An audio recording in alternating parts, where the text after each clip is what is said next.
He pushed the last cardboard box labeled kitchen junk toward the door with his expensive shoe. "Let's be realistic, Jen," he sneered, his voice dripping with condescension. "You're 38. You have no career. You have nothing." He leaned against the marble countertop of the kitchen he was keeping. "I'm giving you a generous settlement, but we both know it won't last. You'll never find someone better than me. You'll be lucky if you find anyone at all." She stood by the door, clutching her purse, her reflection warped in the steel of the high-end Sub-Zero fridge. His words were meant to be a curse, a final stamp of his superiority. He was wrong. He couldn't have known that his final cruel words were not an ending, but a prophecy, and that his ex-wife's vindication wouldn't just be quiet. It would be broadcast live to millions. The air in the minimalist million-dollar condo was thick with the smell of fresh paint and betrayal. Gregory "Greg" Shaw hadn't even waited for the ink to dry on the divorce papers before he'd had the entire place redone in shades of Arctic gray and slate. It was a cold, sterile environment perfectly matching the man who now surveyed his domain. Jennifer Jen Allen stood in the foyer, a stranger in the home she had spent 15 years building. Every piece of art she'd chosen was gone, replaced by abstract metal sculptures that looked like angry tangles of wire. "The movers took the last of your things," Greg said, not looking up from his phone. He was texting, a small, smug smile playing on his lips. Jen knew exactly who was on the other end. Tiffany, the 24-year-old paralegal from his real estate firm, Cushman & Wakefield, the one he'd been mentoring for the last year. "I know, Greg. I was just taking a final look," Jen murmured, her voice hoarse. He finally looked up, and his eyes were devoid of any warmth. They were the eyes of a businessman closing a deal. "A final look at what? This isn't your life anymore, Jennifer. It's time to accept that." 15 years, Greg. I supported you when you were just an intern. I put my own degree on hold to build this life with you." Her voice cracked, a sound she despised. She had promised herself she wouldn't cry. Greg sighed, an exaggerated, impatient sound. He ran a hand through his perfectly coiffed hair. "Oh, here we go. The 'I sacrificed everything' speech. Let's be clear. You put your degree, an art history degree, mind you, on hold because you didn't have the drive to finish it. I built this. I made the money. You just spent it. And frankly, you weren't even that good at it." The cruelty was so casual, so practiced. This was the man who used to bring her coffee in bed, the man who'd held her hand during a terrifying miscarriage years ago. That man was gone, replaced by this polished, empty shell. "I'm just trying to understand where this came from," she whispered, more to herself than to him. "It came from boredom, Jen," he said, stepping closer. He still wore the cologne she'd bought him for his last birthday, a woody, expensive scent from Tom Ford. Now it made her nauseous. "I'm a shark, Jen. I need to keep moving forward. You were ballast. Comfortable but heavy. I'm moving up. I'm aiming for partner. Tiffany understands that. She's hungry. You just want to bake." His disdain for her passion was a familiar knife. He'd always called her baking puttering. "So that's it." She straightened her back, pulling the strap of her worn leather bag onto her shoulder. The bag was a relic from before the money, a time she'd mistakenly thought was happier. "That's it." He pushed the last cardboard box labeled kitchen junk toward the door with his $800 Salvatore Ferragamo loafer. It was filled with her favorite whisks, her mother's old recipe book, and her well-worn apron. "Let's be realistic, Jen," he sneered, his voice dripping with condescension. "You're 38. You have no career. You have nothing." He leaned against the marble countertop of the kitchen he was keeping.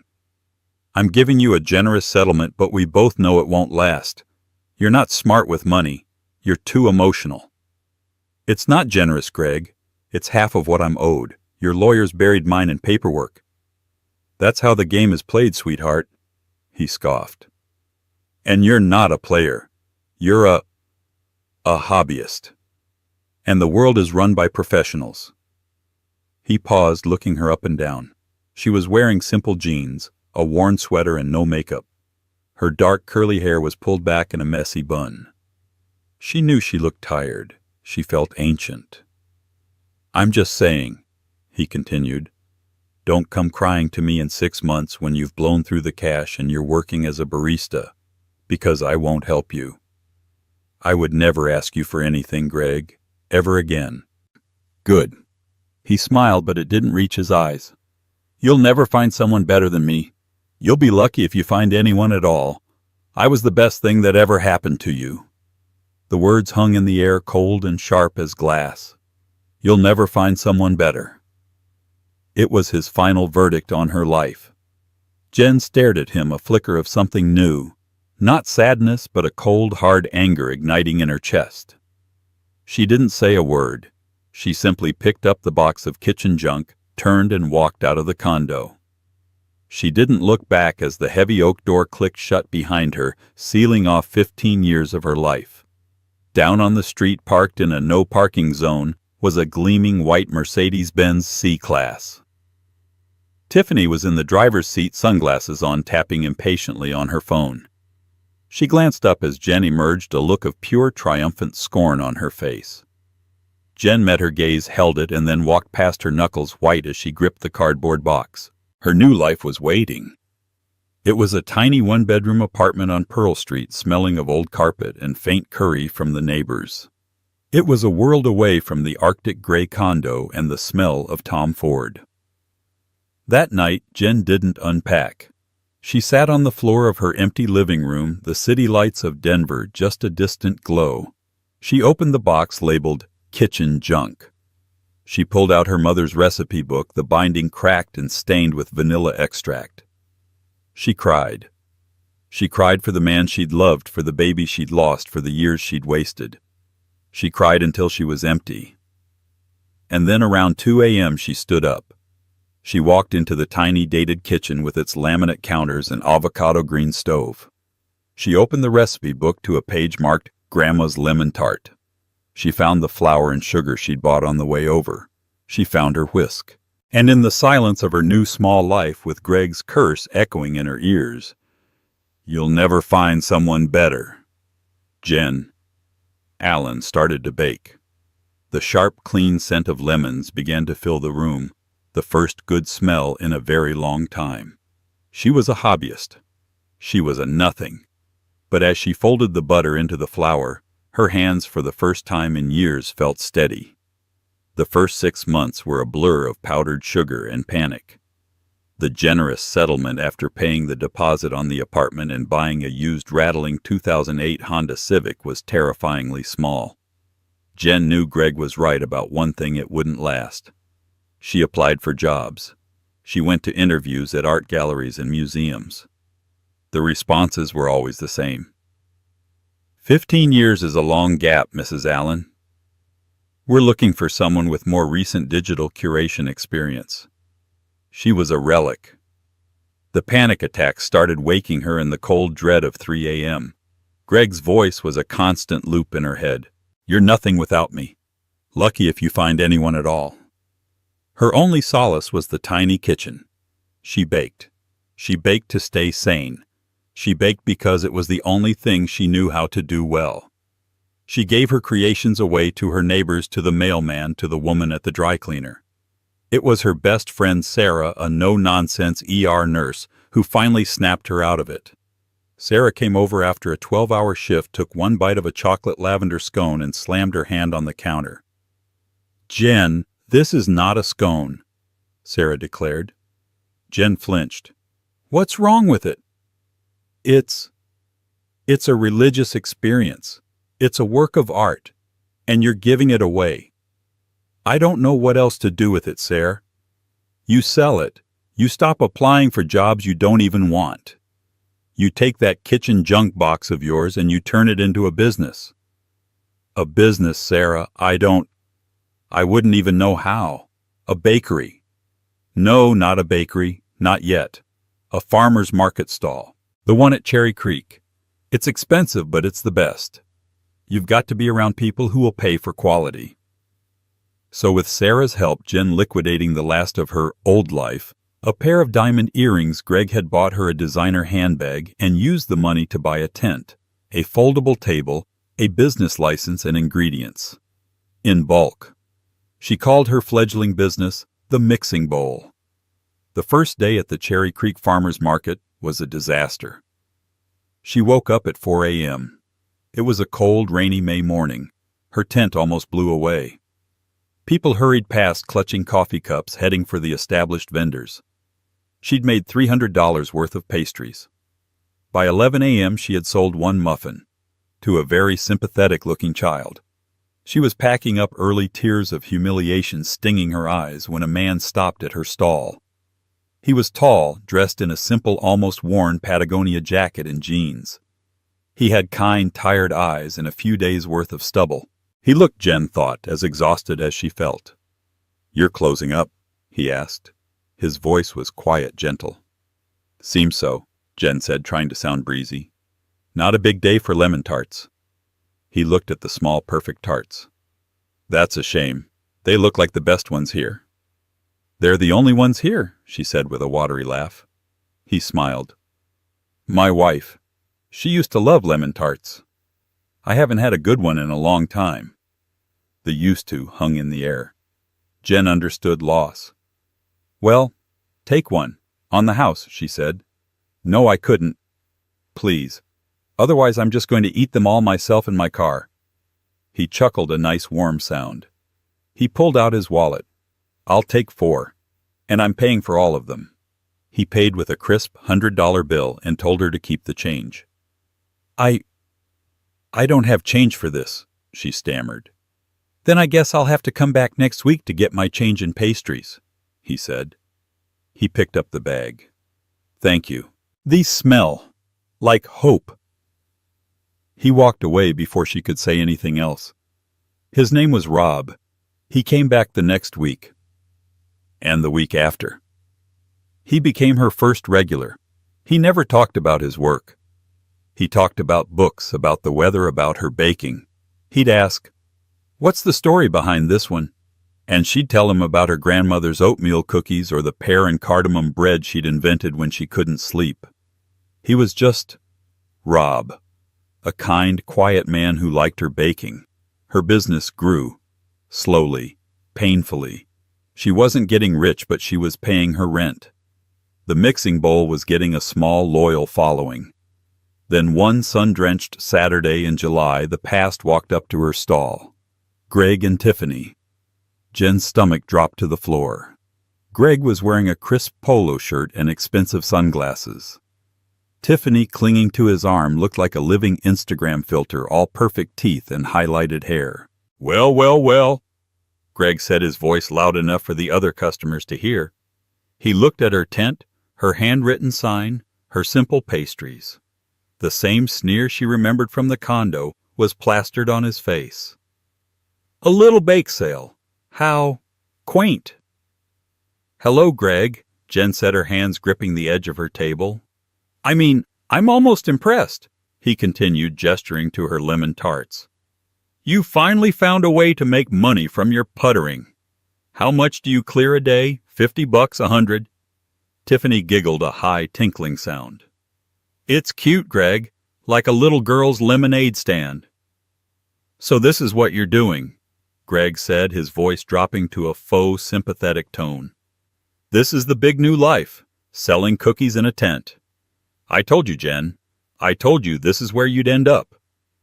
Jen's face was burning. She could feel the eyes of her other customers. She could see Mrs. Davis, her elderly jam vendor neighbor, looking on with concern. "I'm working, Greg," Jen said, her voice shaking but firm. "I'm supporting myself. Please, if you're not going to buy anything, I have other customers." Greg laughed. "Buy something, honey. I can buy a real bakery. I don't need this." He waved a dismissive hand. "It's just sad. I almost feel sorry for you." "Don't," Jen said, her anger finally eclipsing her shame. "Don't you dare feel sorry for me. You don't have the right." "Oh, feisty," Tiffany chimed in, stepping forward. "Look, Jen, I'm glad you're Keeping busy. But Greg and I were on our way to brunch at the Broadmoor. We're closing on a house in Cherry Hills next week. He's doing so well. She patted Greg's arm. He just made partner at the firm. It was a lie. Jen knew he was still just a vice president. But the lie was for her benefit. Congratulations, Jen said, her voice flat. Yeah, well. Greg tossed a $20 bill on the table. It landed on a tray of scones. Here, for old time's sake, buy yourself a new apron or something. He and Tiffany turned and walked away laughing. Jen stared at the $20 bill crumpled on her pastries. She felt the same old cold shame wash over her. You'll never find someone better. You're nothing. She didn't see Rob standing at the edge of the tent holding his usual bag, having witnessed the entire ugly exchange. His kind eyes were now cold, and they weren't looking at Jen. They were fixed on Greg's retreating back. He watched them get into a brand-new metallic blue Porsche Cayenne and speed off. He stepped up to the table. Jen was trying to discreetly throw away the scone the money had touched. "Don't throw it away," Rob said quietly. Jen jumped startled. "Rob, I'm sorry you saw that." "He's your ex-husband," Rob stated. It wasn't a question. Jen nodded, her throat tight. "He seems unpleasant." "That's one word for it," Jen said, trying for a laugh and failing. Rob pushed the $20 bill back toward her. "Take this." "I don't want it." "Take it. Put it in your register. It's the price of admission for the show he just put on. Don't let him think he got to you." He then pulled out his own wallet. "And I'll take my usual 4 lemon tarts, and a dozen of those scones he insulted." Jen looked at him, gratitude welling up. "Rob, you don't have to do that." "I know," he said, handing her the cash. "But I want to. That man, he doesn't know what he's talking about. Your work is incredible, Jen, and so are you." He left, and Jen watched him go, feeling a warmth that had nothing to do with the July sun. She took Greg's $20 bill and, smoothing it out, put it in her cash box. It was the last dollar he would ever give her. Summer bled into fall. The mixing bowl was turning a real, albeit tiny, profit. Jen had moved from just the Saturday market to Sundays as well. She'd hired a part-time helper, a college student named Maria. The 4 a.m. mornings were still brutal, but the work felt honest. It felt like hers. Her friendship with Rob deepened. He was no longer just a customer, he was a friend. They'd grab coffee after the market closed, sitting on a park bench talking for hours. She learned about his wife Sarah, a different Sarah who had passed away 2 years prior, after a long battle with cancer. He spoke of her with a profound, gentle sadness, but also with a smile. He told her he'd been drifting, as he put it, before he'd stumbled on her stall. He in turn learned about Greg, not the details of the abuse, but the ghost of it. He understood the shadow, as he called it, that Greg had cast over her. "He defined you," Rob said one crisp October afternoon, "and now you're getting to define yourself. It's the hardest and best work a person can do." Jen felt a pull toward him, a safe, quiet attraction she hadn't allowed herself to feel. But he was just Rob, her kind, widowed friend. She was just Jen, the divorced baker. It was simple. One Tuesday, Jen was elbow-deep in flour testing a new pumpkin chai recipe when her phone buzzed. An email. The subject line read, "Media Inquiry, Good Day Denver." Her heart hammered. Good Day Denver was the city's #1 morning show. She opened it with trembling, flour-dusted fingers. "Dear Ms. Allen, my name is Brenda Walsh, and I am a producer for Good Day Denver on Channel 7. We are running a new segment called Community Spotlight, focusing on local entrepreneurs who have started fresh and are making a difference.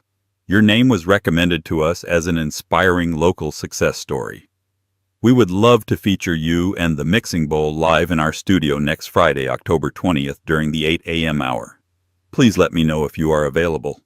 We think your story is exactly what our viewers need to see. Best, Brenda Walsh, producer. Good Day Denver." Jen read it 3 times. A mistake. It had to be a mistake. Who recommended her? She called Sarah, the nurse. Was it you? Did you call Channel 7? What? Jen, I'm stitching up a guy who tried to juggle a chainsaw. I love you, but no.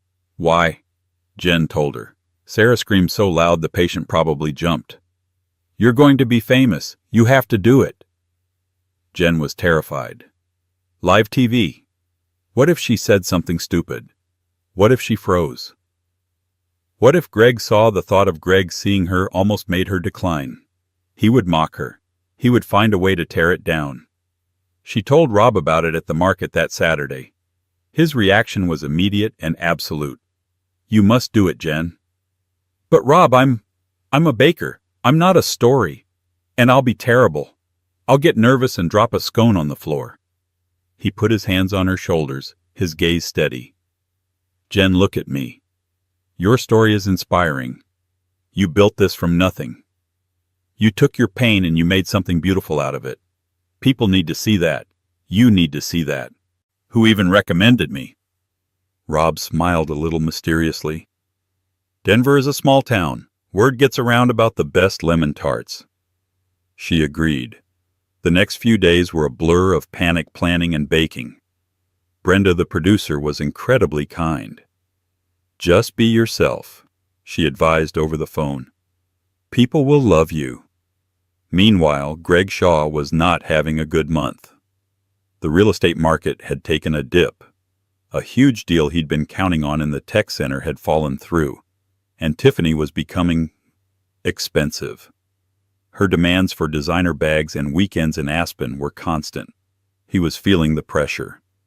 He learned about Jen's TV spot from his mother, who had seen a short promo for it.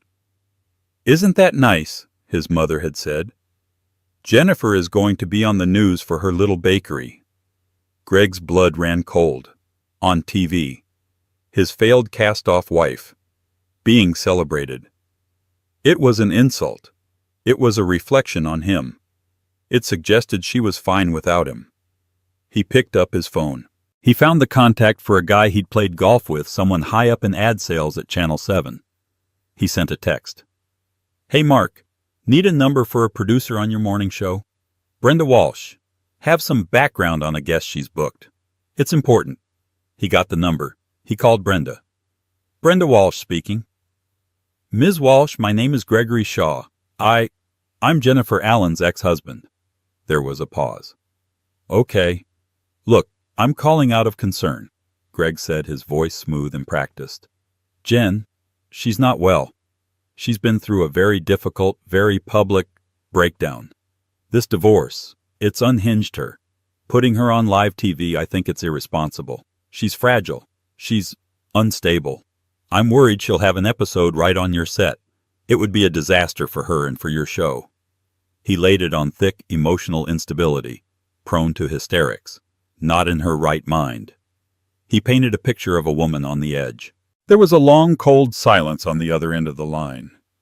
Finally, Brenda spoke, her voice clipped and professional. Mr. Shaw, thank you for your concern. I have met with Ms. Allen. I have also coincidentally heard a few things about you. Let me be very clear. We are not canceling the segment. In fact, we're extending it. Have a nice day. She hung up. Greg stared at his phone, his face purple with rage. She'd heard things about him. How dare she? He threw his phone across his office, where it smashed against one of the metal wire sculptures. He was furious. He'd watch the show. He'd watch her crash and burn. He'd watch her humiliate herself, proving him right. He'd even call Tiffany into his office to watch it with him. You've got to see this, he texted her. My crazy ex-wife is about to have a meltdown on Good Day Denver. It's going to be hilarious. He had no idea what he had just set in motion. Brenda, the producer, immediately got on her headset and called the control room. I want 2 extra cameras on this segment, and get me a feed to the green room. Our other guest needs to see this. The day of the broadcast, Jen woke up at 3 a.m., not to bake, but to be sick. Her nerves were shredded. She tried to practice what she was going to say, but her mind was blank. All she could hear was Greg's voice. You're a hobbyist. You're fragile. You're nothing. What if he was right? What if she got on set and just broke? At 5 a.m. her phone buzzed. A text from Rob. "Jen, I'm outside. I have coffee." She ran down. He was there leaning against a black Audi that looked much nicer than she'd ever noticed.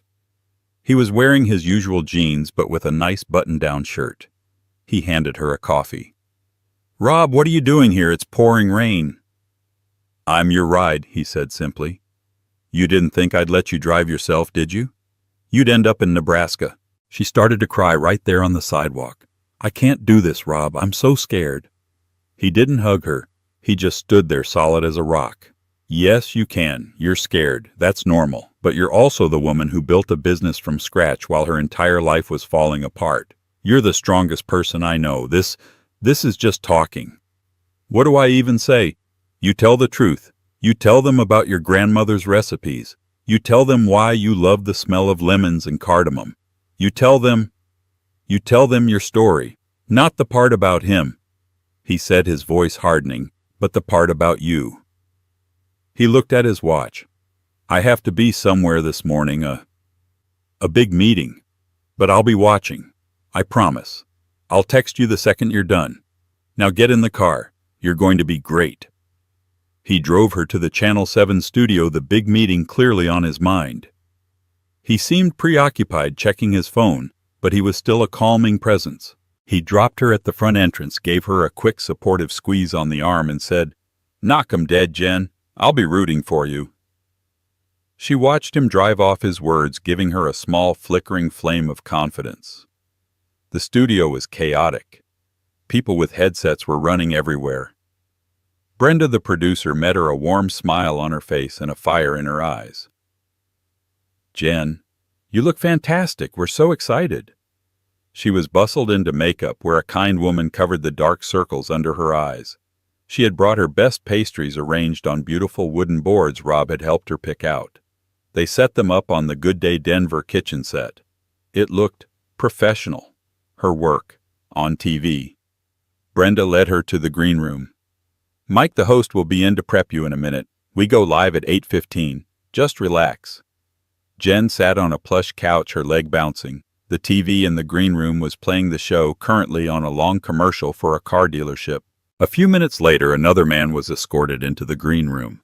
He was older, in an impeccably tailored navy blue suit, carrying a sleek leather briefcase. He looked powerful. He nodded politely at Jen and sat on the other side of the room, immediately getting on his phone. A lawyer, Jen thought, or a politician. Meanwhile, across town, Greg Shaw poured himself a cup of coffee. He'd come into his Cushman & Wakefield office early. Tiffany sauntered in at 8:10, latte in hand. "Is it time? Is the train wreck about to start?" she asked, perching on his desk. "Any minute now," Greg said, turning on the small TV in his office. 8:15. Get ready to cringe." Back at the studio, Mike Daniels, the host, bounded in. He was all teeth and spray tan. "Jen, you're the baker. Great to meet you. Smells amazing in here." He started running through his questions. "So the mixing bowl. Tell me how that started." As they talked, the man in the suit glanced up from his phone. He was watching Jen, a small, curious smile on his face. "And we're back in 5, a voice yelled from the hall. Mike clapped his hands. "All right, Jen, let's go sell some scones." Brenda led Jen to the set. The lights were blindingly hot. A cameraman wheeled a huge camera right up to her face. Jen's heart felt like it was going to beat out of her chest. "And we're live." Mike smiled a perfect gleaming smile. "Welcome back to Good Day Denver. If you're just joining us, we're here with our community spotlight. And I am so excited about this one. Folks, meet Jennifer Allen, the owner and founder of the unbelievably good local bakery, The Mixing Bowl." The camera's red light glowed. Jen swallowed, her throat dry as dust. "Jen," Mike said, "these pastries are gorgeous. Tell us, how did The Mixing Bowl begin?" Jen looked at the camera. She pictured Greg and Tiffany watching, waiting for her to fail. Then she pictured Rob. "Tell them your story." She took a deep breath. "Well, Mike," she began, her voice shaking only slightly. "The Mixing Bowl. It started about a year ago. I I was going through a very difficult transition in my life. In his office, Greg leaned in. Here it comes, the breakdown. I'd lost a lot. Jen continued, finding her rhythm. And I found myself in a new apartment with not much else but my grandmother's old recipe book. And I just started baking. I baked because it was the one thing that made sense. It was the one thing that felt like me. And I guess I baked my way back to life. She was good. She was really good. She was natural, vulnerable, and strong. She wasn't just not failing, she was glowing. She talked about her passion for local ingredients, about the joy of seeing a customer's face when they bit into a scone. Greg's smile faded. She rehearsed this, he muttered. She's actually, really good, Tiffany said, sounding disappointed. Mike took a bite of a lemon tart. His eyes widened comically. Jen, I'm not kidding, this is the best lemon tart I have ever had. In my life. Jen blushed. Thank you. It's an old family recipe. Well, the family is brilliant, Mike said, and we're so inspired by your story. A true second act. In the green room, the man in the suit was watching the monitor, his phone forgotten. He was smiling broadly. Now, Jen, Mike said, turning to the camera, we heard you have one customer in particular who is a huge fan, a very loyal customer who comes to your stall every single week. Jen looked confused. I have a few regulars. They're all wonderful. Mike's grin widened. Yes, but this one, in fact, he's the one who suggested you for this spot. He called our producer Brenda personally. Jen was blank. He did who? He said you know him as Rob, Mike said. And he's here today. But Rob, well, he's a little more than just a fan. Ladies and gentlemen, please welcome Robert Lawson. Jen's blood turned to ice. What?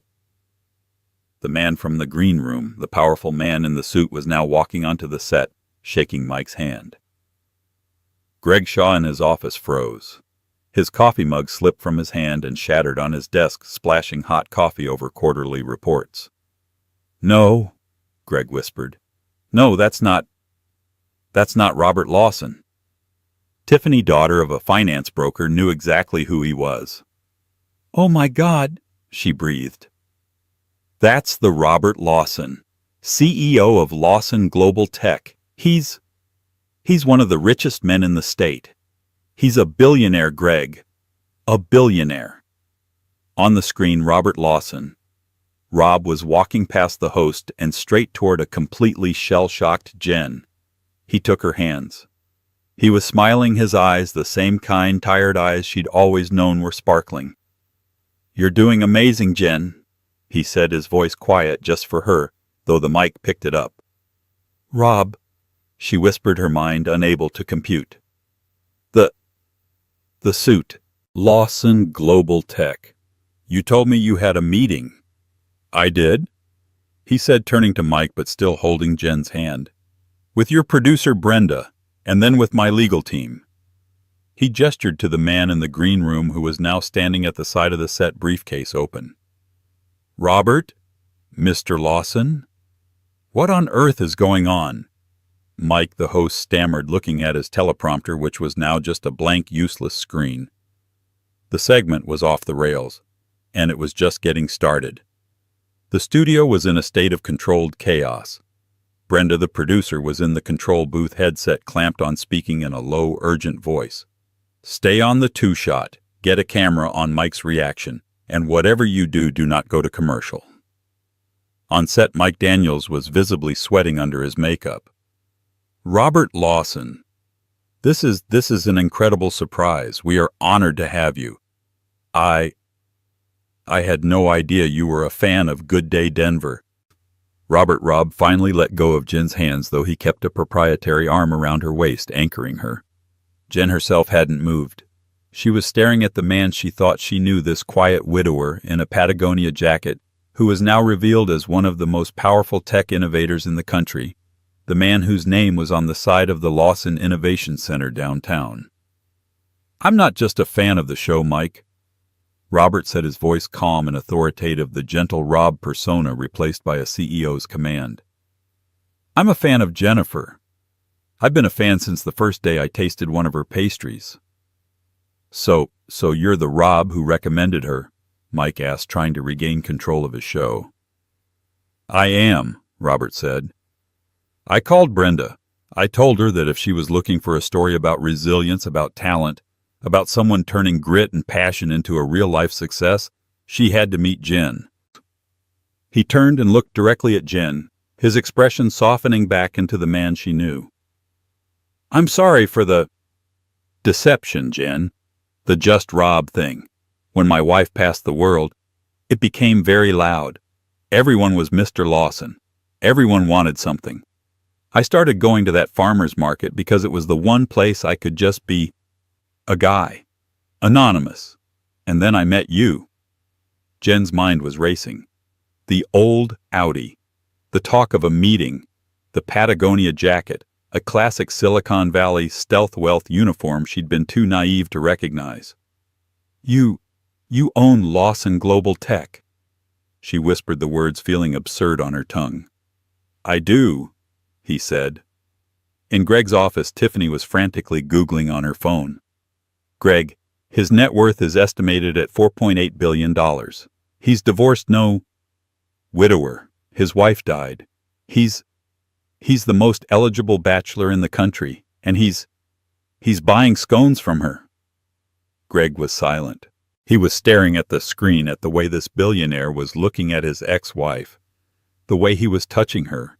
It was a look of pure adoration, a look Greg himself had never not once given her. An icy dread, far colder than his earlier anger, was creeping up his spine.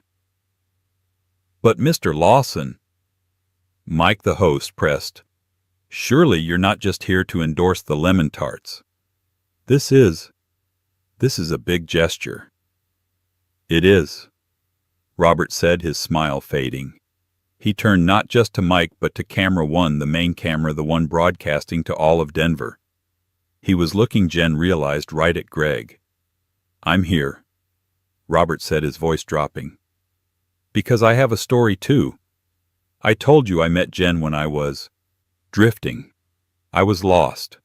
I'd spent 2 years in a fog of grief, and I met this woman who was building a new life from the ashes of her old one, a life that had been torn down by a man who didn't deserve her." Jen's breath hitched. "Rob, no, it's okay," he said, squeezing her arm. "It's time. You see, Mike, Jen's ex-husband, he's a piece of work, a real estate executive over at Cushman & Wakefield, a man named Gregory Shaw." Boom. The name landed. In the control room, Brenda's jaw dropped. In Greg's office, Greg himself stood up so fast his chair flew back and hit the wall. He named me. He named my firm." Tiffany looked horrified. "Greg." "This man," Robert continued, his voice resonating with cold, controlled fury, "didn't just divorce Jen. He tried to destroy her. He told her she was nothing. He told her she was a hobbyist. He told her she was unstable. In fact," and here he looked right at Brenda, who nodded grimly, "he even called this station yesterday. He tried to get this segment canceled. He told our producer that Jen was fragile and prone to hysterics." Mike Daniels looked like he'd been struck by lightning. He did, Robert confirmed. "He tried to sabotage her. The same way he did just a few months ago when he came to her market stall to mock her, to tell her she was a failure, to throw money at her like she was a beggar." Jen was shaking. This was her private humiliation now being blasted to the entire city. "And," Robert's voice boomed, "he told her one more thing. He looked her in the eye and he told her, 'You'll never find someone better than me.'" Greg Shaw sank back into his chair. He was as pale as a ghost. His office phone began to ring, then his cell phone, then Tiffany's. "He was wrong," Robert said, his voice thick with emotion. He turned away from the cameras, away from Mike, and faced Jen fully. The world shrank. It was just the two of them standing in a circle of hot light. The cameras zoomed in, capturing every micro-expression. "He was wrong about everything," Robert said, his eyes, those kind, familiar eyes, now shining with tears. "You're not nothing, Jen. You are everything. You're the strongest, kindest, most brilliant and resilient woman I have ever met. You're not unstable. You're the most grounded person I know. And your baking, it's not a hobby. It's art. It's the hope that I was missing." "Rob," she breathed, tears streaming down her face. "He told you you'd never find someone better." Robert took a shaky breath. "And I'm not him. I'm not arrogant. But I'm going to spend the rest of my life trying to be better. Trying to be the man that you deserve." And then, to the sound of a million jaws dropping across the city, the tech billionaire Robert Lawson dropped to one knee on the set of Good Day Denver. He reached into his suit jacket. He pulled out a small velvet box. Not from Tiffany & Co., not from a mall jeweler. It was a deep dark blue. From Graf. "Jen," he said, his voice cracking, You saved me. You baked your way back to life, and in the process you saved mine. You taught me how to live again, how to laugh again. I don't want to buy your lemon tarts just on Saturdays anymore. I want to wake up to them and to you every morning for the rest of my life." He opened the box. The ring. It wasn't just a ring. It was a star. A massive cushion-cut diamond, at least 10 carats, flanked by 2 smaller perfect sapphires.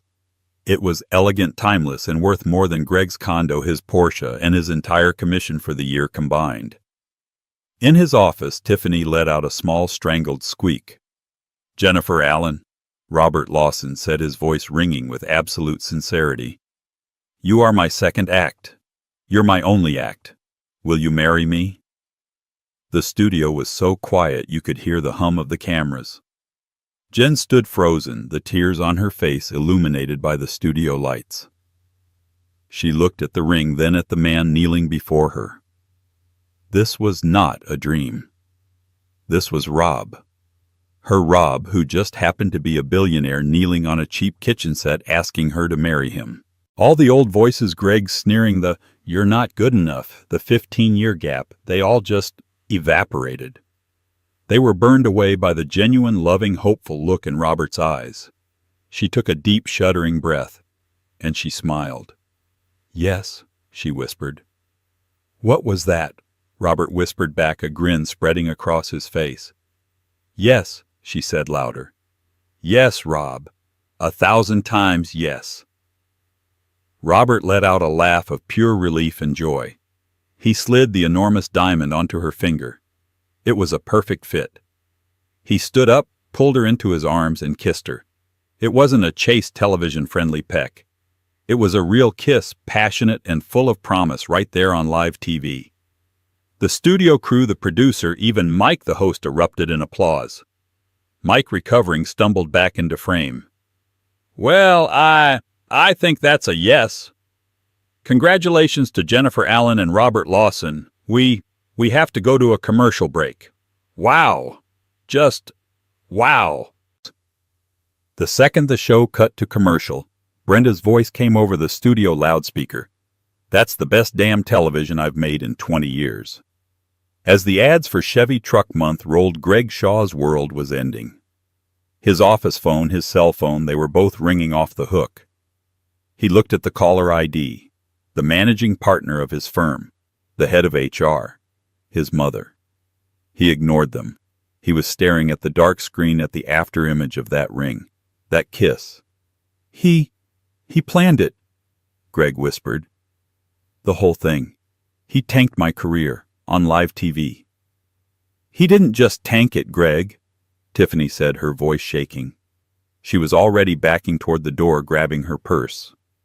"He nuked it. From orbit. He named you. He named the firm."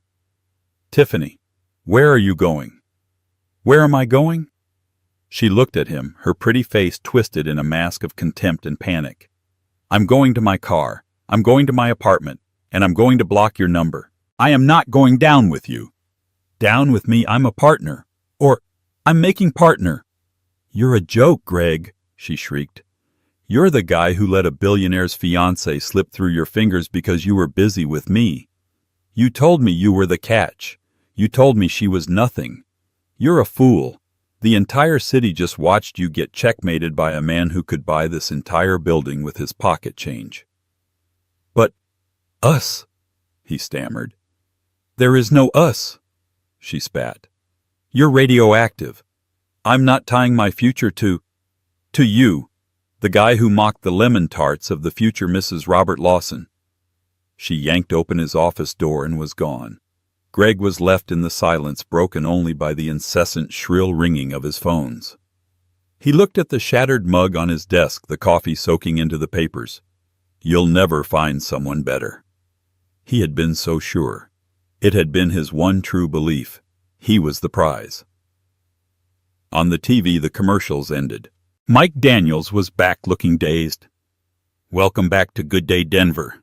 We are still processing the most incredible thing that has ever happened on this show. Jennifer, congratulations. That ring. Jen, who was now sitting on a stool, her hands securely in Robert's, laughed. It's a bit much, isn't it? She joked. It's not enough, Robert said, kissing her hand. Now Jen and I have to go, but before we do, I have one last piece of business. He looked at the camera again. The man in the suit, his lawyer, stepped onto the set and handed him a folder.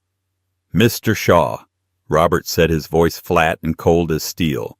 You'll be hearing from my legal team. Slander, defamation of character, and intentional infliction of emotional distress are just the beginning. But that's not this. He held up a single crisp piece of paper. This, he said, is a check for $1 million. The studio gasped. It's not for Mr. Shaw. It's for the mixing bowl. No, that's not right. The mixing bowl is perfect as it is. This is the first investment in the Second Act Fund, a new foundation I'm establishing in Jennifer's name. A foundation that will provide grants and startup capital to women just like Jen who are rebuilding their lives and starting businesses after divorce or loss. He handed the check to Jen. She looked at it, her name next to a staggering number of zeros, and she just sobbed a final cleansing wave of emotion. But, Robert added, we will be expanding the mixing bowl. Jen's lemon tarts are going national. Greg Shaw watched numb. It wasn't just a proposal, it was an execution. His ex-wife hadn't just found someone better. She'd found a king, and he had just publicly declared war on the jester who had hurt his queen. The show ended. Jen and Robert were ushered out a back entrance past a sudden frantic swarm of reporters who had gotten the tip. The story was already exploding. It was on TMZ, Page 6, Forbes, and the Denver Post. Tech billionaire Robert Lawson proposes to local baker on live TV. The lemon tart proposal. As they got into Robert's car, a sleek black Bentley, this time driven by a chauffeur, Jen finally turned to him, the $1 million check in her hand. A foundation's second act, she asked. I told you I had a meeting. He smiled. My lawyers were drafting the paperwork. I was going to do it anyway. The proposal, that was a bit more spontaneous. Seeing you on that set so strong and so beautiful, I couldn't wait another second. And the part about Greg naming him, Robert's smile vanished. That was planned. When Brenda told me what he'd done, that he'd tried to hurt you again, I decided it was time for the world to know exactly who he is, and more importantly, who you are. I love you, Rob, she said, leaning her head on his shoulder, the 10-carat diamond feeling impossibly heavy and impossibly right on her finger. I love you, Jen. Now, let's go get some breakfast. I know a place. The fallout was immediate. By 10 a.m., Greg Shaw was called into his managing partner's office at Cushman & Wakefield. The meeting was short. The corporate office are clients. They all saw the show, the partner said, his voice cold. Robert Lawson named us on live television. We have a morals clause, Greg. You are fired. Effective immediately. He was escorted out by security carrying his possessions in a box, a bitter echo of the one he'd pushed at Jen. His personal life collapsed just as fast. Tiffany, seeing her future tied to a radioactive man, had already blocked his number. When Greg arrived at his condo, his key didn't work. He'd put her on the lease. She'd already changed the locks. He ended up at a budget hotel, forced to watch himself become a national villain.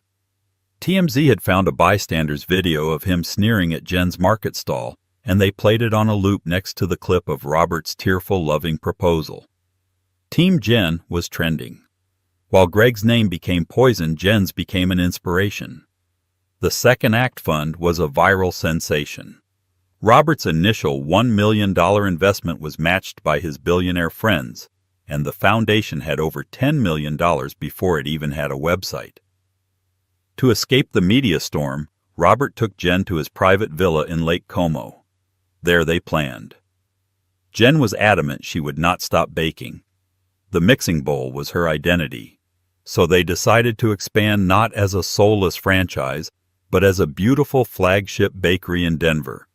It would double as a training center for the Second Act Fund, staffing its kitchen entirely with women rebuilding their own lives. Their wedding 6 months later was the opposite of their proposal. It was private, held in the small community garden near Jen's first apartment.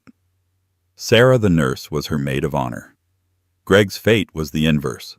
Unemployable in Denver, he sold his Porsche, lost the condo, and fled the state. The last anyone heard, he'd changed his name and was working as a used car salesman, a big shot no one believed. 1 year after the proposal, Good Day Denver broadcast a follow-up from the bustling, successful mixing bowl. Mike Daniels found Jen not in a suit but in her flour-dusted apron. "Jen," he said, "you've built an empire of hope." Jen laughed, her diamonds sparkling. "The ring is nice, but—" She pointed to a single mom, now her head baker, laughing as she decorated a cake. That's the real story. Robert joined them back in his Rob uniform and kissed his wife. "I'm the lucky one," he told the camera. "I got the girl and a lifetime supply of the best lemon tarts in the world." And just like that, Jen's story proves that the end of one chapter is never really the end. It's the beginning of a second act. She went from being told she was nothing to becoming the head of a foundation changing hundreds of lives. She lost a man who saw her as a hobby and gained a man who saw her as his entire world. Karma, as they say, always has a way of balancing the books. And sometimes it does it on live television. What did you think of Greg's downfall? Did he get what he deserved? And what about Robert's grand gesture? Was it the most romantic proposal ever? Let us know your thoughts in the comments below. We read every single one. If you love this story of justice and second chances, please give this video a like, share it with someone who needs to hear that their best days are still ahead, and make sure you subscribe to our channel and ring that bell. You won't want to miss the next story we have for you.